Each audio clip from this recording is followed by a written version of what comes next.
Dossier de la semaine. Dossier de la semaine. Des gens qui meurent en essayant de rentrer chez nous en Europe, ah bon?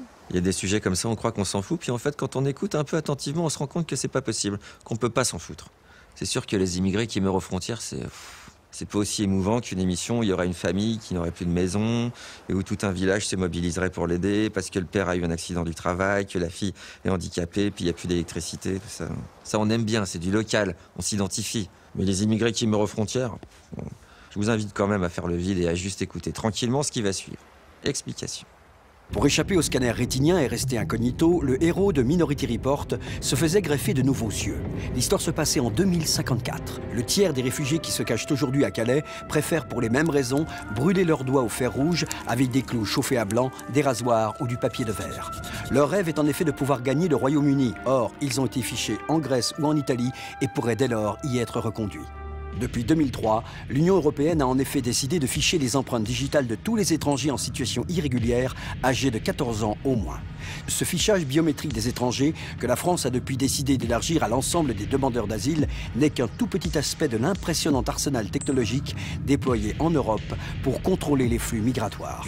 Frontex, l'agence créée en 2004 pour sécuriser les frontières extérieures de l'Union européenne, a ainsi vu son budget multiplié par 15 en 5 ans.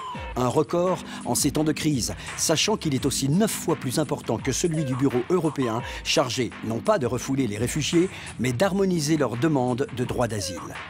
Une des missions de Frontex est de rendre nos frontières intelligentes au moyen d'une batterie de nouvelles technologies développées par des marchands d'armes.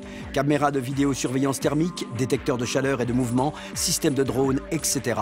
Le tout pour un budget estimé à 2 milliards d'euros. L'Europe a décidé de privilégier le fichage des étrangers. Résultat, en 20 ans, cette guerre aux migrants a fait près de 20 000 victimes. C'est le constat effrayant dressé par une ONG qui, depuis 1993, documente dans une base de données les morts aux frontières de l'Europe. Début 2011, elle en avait répertorié 14 000.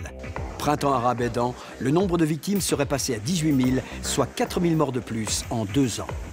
Le cauchemar décrit dans Minority Report est devenu réalité. Les réfugiés, sans-papiers, migrants et étrangers ne sont pas les seuls à être fichés. Pour obtenir un passeport, les Français doivent eux aussi donner leurs empreintes digitales. Pour l'instant, seuls les sans-papiers brûlent leurs doigts pour effacer leurs empreintes. Pour l'instant. C'est shame, hein? Shame. For us.